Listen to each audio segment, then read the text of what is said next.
Jadi saat yang tadi saya sampaikan kalau misalkan ruh itu ditiup ketika masuk dalam usia 4 bulan saat. Nah dia nanya, kan ruh itu ditiup ketika janin usia 4 bulan. Tapi kalau kita cek berarti sebelum masuknya ruh itu kan nggak ada kehidupan saat ya. Nah sedangkan ketika kita cek di dokter baru 1 sampai 2 bulan kok udah ada detak jantungnya. Itu gimana Ustaz?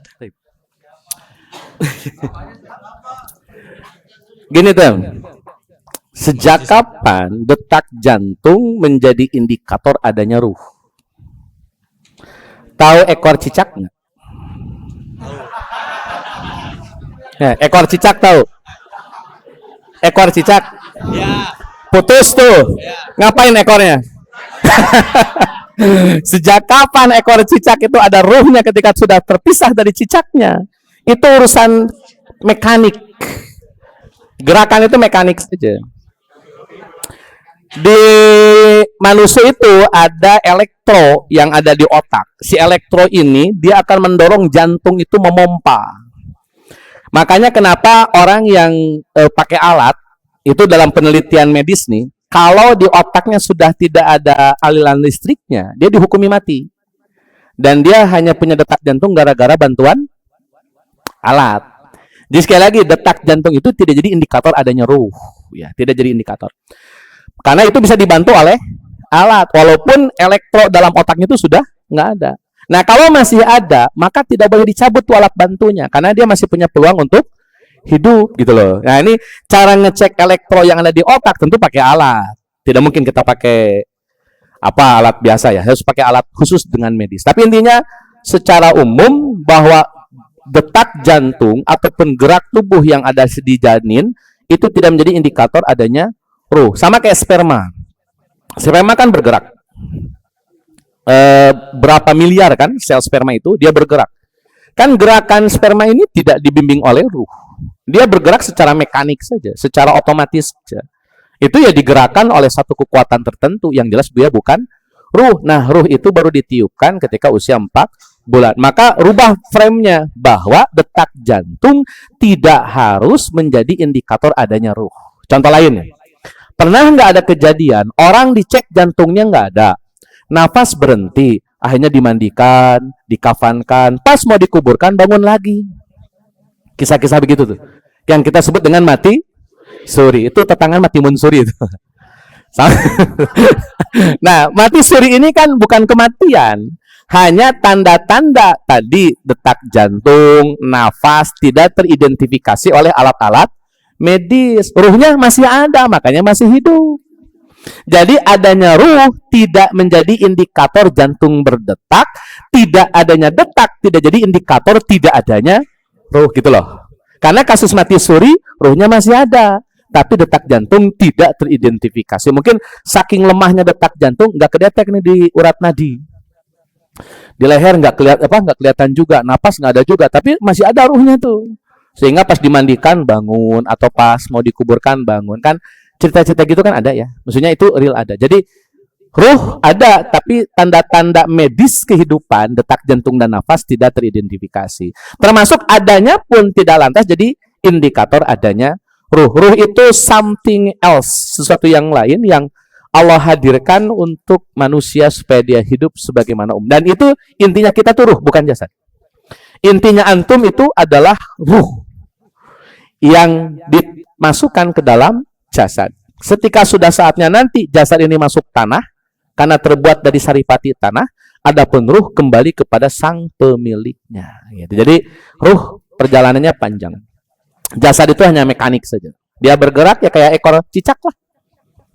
Gerak, tapi nggak ada ruhnya. Allahu a'lam. Ada lagi? Oke, Ustaz. Oh ya, silakan nih langsung Ustaz ya. Pak Ustadz, aku ada 2 pertanyaan. Assalamualaikum pertama. Salam. Pertama pertanyaannya, Nabi Adam dan Hawa diciptakan langsung di usia berapa? 1. Kedua ialah kalau kodam itu apa sih Pak Ustadz? Khodam. Iya, kodam. Terima kasih banyak Pak Ustadz. Baik. Pertama, usia Adam ketika diciptakan memang tidak disebutkan secara definitif.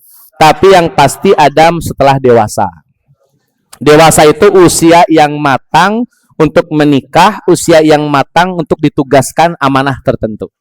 Yang jelas Adam tidak mungkin diciptakan saat sudah usia renta gitu. Pas diciptakan langsung amin. Itu 2 hari meninggal. Jadi dalam kondisi yang perfect, sempurna sebagai anak muda gitu, yang siap nikah, siap ditugasi amanah tertentu. Karena Adam ketika diciptakan bukan Adam yang disebut, tapi tugasnya nih khalifah. Lah sekarang standar jadi khalifah ya usia muda lah, 30 tahun ke atas. Itu usia kematangan laki-laki. Atau rata-rata jadi nabi itu di usia 40. Ya antara itulah.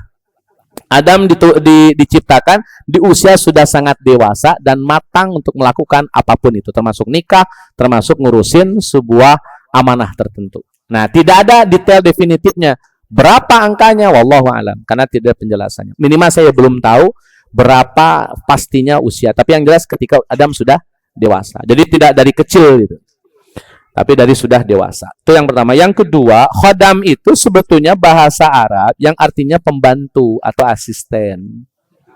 Khodim itu kan pembantu. Khidmah itu pelayanan.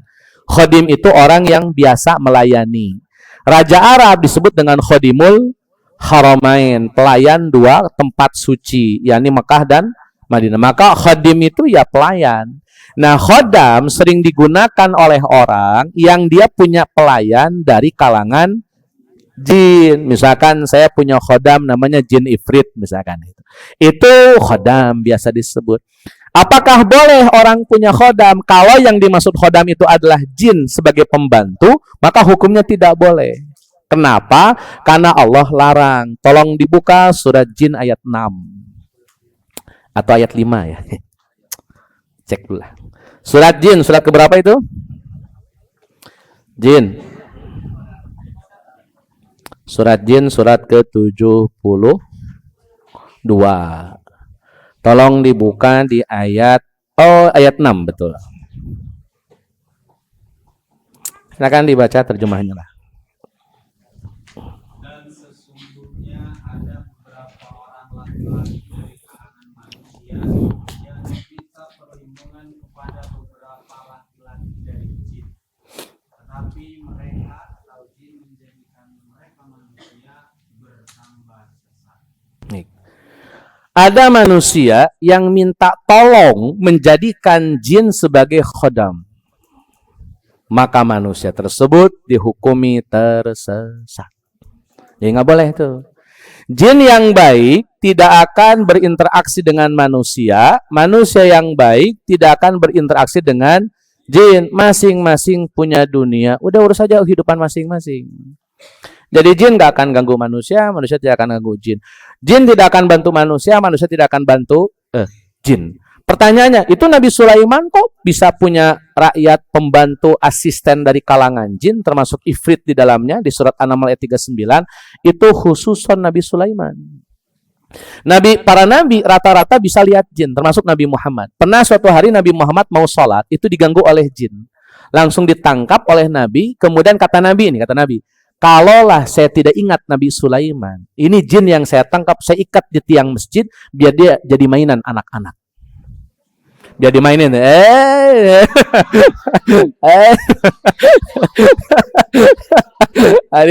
Ditarik-tarik gitu. Itu kalau Nabi mau ya. Kalau Nabi mau ikat itu jin supaya jadi mainan anak-anak. Cuma Nabi ingat Nabi Sulaiman, menghormati Nabi Sulaiman. Karena bagaimanapun juga Nabi Sulaiman pernah jadi pemimpinnya bangsa jin. Ini etika para nabi. Akhirnya jin itu dilepaskan oleh Nabi. Udah, kamu pergi sono. Termasuk jin bisa menyerupakan dirinya menjadi apa saja. Ular, kalajengking. Nah, biasanya kalau yang sering itu kan anjing hitam sama ular.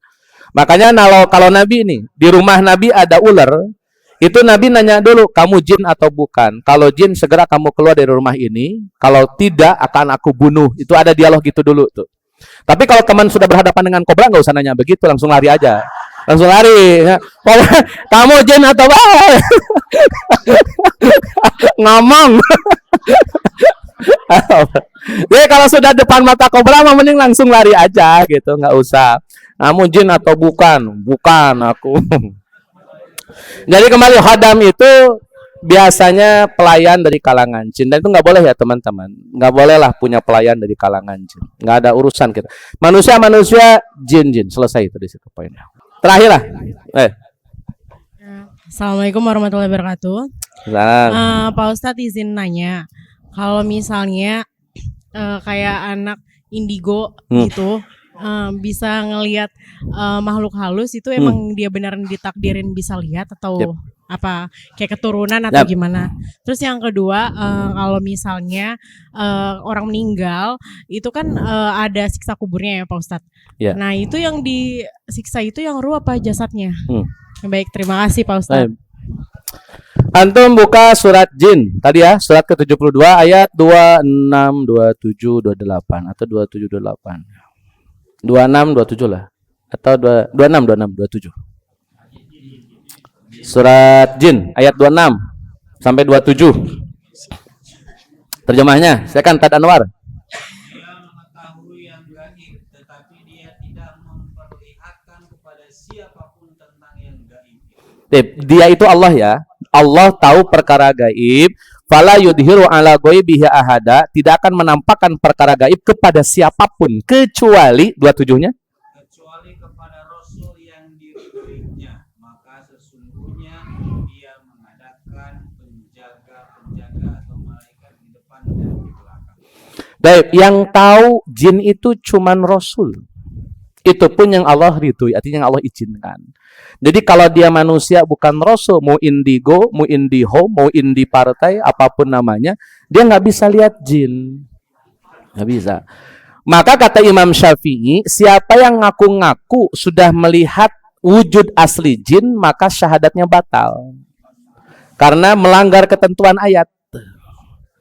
Kalimat fala yudhiru ala ghaibihi ahada illa manirtadha mirrasulin. Allah tidak akan menampakkan perkara gaib kepada siapapun kecuali orang yang Allah ridhoi dari kalangan para rasul. Itu statement itu. Maka indigo termasuk yang tidak bisa. Terus dia bisa Ustaz kayak gambarin ini lebih ke halusinasi pengaruh dari jin. Itu kayak halusinasi pengaruh dari jin, dan bagusnya berobat itu. Ada diobatin, ada caranya diobatin supaya dia tidak kayak ngelihat apa, gitu. Saya pernah ada satu kasus ya, jadi mbak-mbak kayak di belakang ini kayak ada orang, kayak ada nenek-nenek gitu.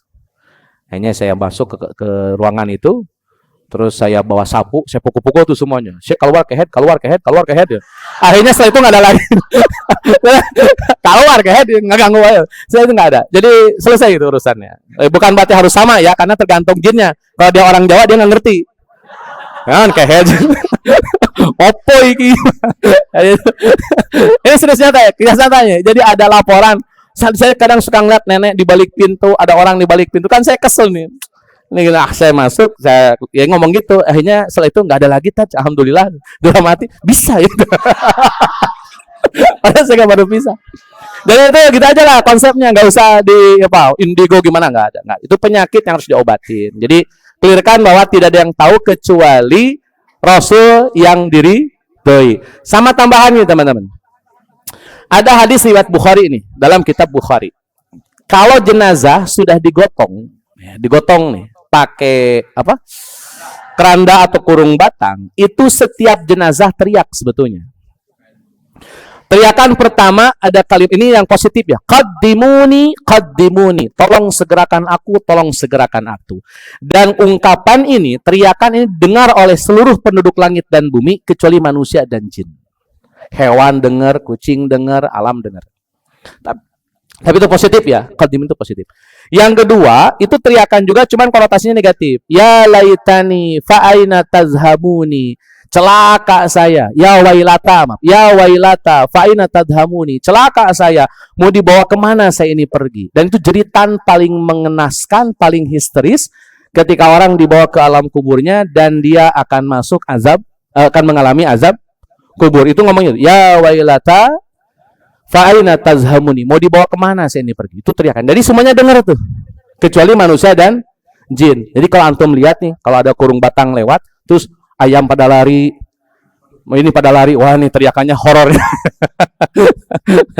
Alamat nih. Jadi dia didengar oleh penduduk bumi dan langit, kecuali manusia dan jin. Maka hanya Rasul yang bisa dengar itu. Makanya Nabi bilang begini dalam hadis nih, kata Nabi, kalau kalian dengar apa yang aku dengar, kalau kalian lihat apa yang aku lihat, maka kalian akan lebih banyak menangis daripada tertawa. Itu kata Nabi itu. Kenapa? Karena yang Nabi dengar horor semua. Anda bisa bayangin Nabi lewat, ada 2 kuburan, Nabi berhenti, ambil pelepah kurma, dibelah, ditancap satu.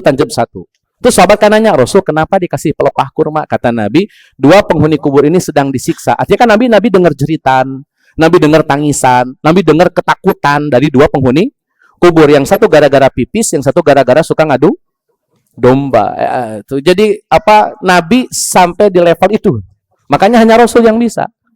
Yang dengerin alam kubur, dengerin hal-hal gaib itu cuma Nabi. Makanya kata Nabi tadi, kalau kalian denger yang saya dengar, pasti kalian gak bakalan banyak ketawa deh. Pasti bakal seringnya nangis karena horor. Antum bayangin ya, kita lagi tidur dengar suara alam kubur itu. Tolong, kan bangun terus nggak bisa tidur kan? Kenapa tadi? Ini alam kubur. Nggak bisa tidur kita. Itu yang pertama. Yang kedua, yang disiksa di alam kubur ya ruhnya. Cuman ada hadis yang saya pribadi belum paham lengkap ya. Jadi kalau antum buka kitab ruh ya, antum buka nih kitab ruh tulisan Ibnu Qayyim. Cek aja terjemahnya lah. Itu di halaman-halaman pertama. Jadi ruh yang sudah diterima oleh ruh yang sudah dikeluarkan oleh malaikat maut itu langsung diambil oleh malaikat rahmat, diambil. Atau juga diambil oleh malaikat azab, diambil. Oleh malaikat rahmat itu dibawa ke Allah, ngelewatin langit, dan setiap penduduk langit semuanya komentar, wangi nian ruh orang ini. Siapakah orang ini? Maka malaikat rahmat akan menjawab dengan nama yang yang orang tua berikan buat kita. Misalkan ini Daniel Barkah gitu lah. Amin. Barkah itu. Dan itu wangi nian ruh ini. Disebutlah namanya siapa oleh malaikat Fulan bin Fulan. Terus tiap langit begitu sampai ke haribaan Allah. Terus Allah berfirman, aku ridho kepadanya. Kembalikan dia ke dalam jasadnya. Nah ini nih yang jadi persoalan. Jadi kalau bilang kembalikan dia ke dalam jasadnya, apakah masuk ke liang lahat sehingga mengalami himpitan kubur, mengalami pertanyaan kubur, mengalami bagaimana suasana dingin dan gelapnya liang lahat? Nah itu yang sampai sekarang Ana masih masih mengkaji lah. Bener nih dibalikin lagi ke liang lahat atau terpisah di alam yang lain. Minimal untuk itu dulu ya. Karena setelah itu, setelah proses himpitan kubur, proses pertanyaan kubur, baru ruh itu ditempatkan di alam kubur. Setelah mengalami himpitan. Jadi ada himpitan dulu, teman-teman. Itu hadis-hadis yang antum boleh baca ya. Hadis-hadis tentang himpitan kubur itu dihimpit. Dan itu jasad dengan ruh, kemungkinan. Kemudian ditanya oleh Munkar dan Nakir, itu juga jasad dan ruh. Antum bisa bayangkan di liang lahat kan ngadep kiblat ya. Terus ruh dibalikin. Terus mata kita kebuka. Woi, gelap Gitu. Kayak gitulah. Itu momen himpitan kubur dan pertanyaan kubur. Setelah itu baru ditempatkan di alam kuburnya, entah nikmat atau azab. Dan itu hanya ruh yang dapat di alam kubur. Kalau yang momen ini itu kayak ada jasad-jasadnya gitu. Cuman ini masih divalidasi. Jadi nantilah mungkin di episode berikutnya Anda coba kaji kembali. Ini beneran ruh dibalikin. Karena kalau dibalikin agak horor teman-teman ini. Ya bayang ya, pas dibuka ruang operasi jantung. Oh ini beda. Kirain di alam kubur. Ternyata bukan. Itu pengalaman saudara kita lah ya. Yang insya Allah mudah-mudahan sehat terus ya. Sehat terus. Ternyata di ruang operasi. Saya pikir di alam kubur. Kok ada wajah-wajah Arabnya? Sehat insya Allah. Ustaz Anwar sehat ya. Sehat dan insya Allah jantungnya semakin kuat. Bisa berlama-lama di Mekah dan di Madinah. Nanti saya temenin lah. Pas jadi TL. Di sini. Jadi itu untuk alam kubur nanti kita tambahkan poinnya ketika sudah diridhoi oleh Allah apakah kembali ke jasad atau tidak. Yang jelas alam kubur itu alam yang berbeda dan dia bukan kuburan ya. Kuburan dengan alam kubur itu berbeda. Alam kubur dunia lain, kuburan tempat yang lain. Jadi alam itu beda dengan tempat karena alam kubur bukan tempat yang bisa diidentifikasi. Yang jelas alam kubur Allah tempatkan bagi ruh yang sudah keluar dari jasadnya. Adapun kisah tadi nih, itu ada jasad-jasadnya bagaimana itu nantilah kita bahas. Allahu a'lam bishawab. Terima kasih teman-teman. Saya kembalikan ke Mas Adin.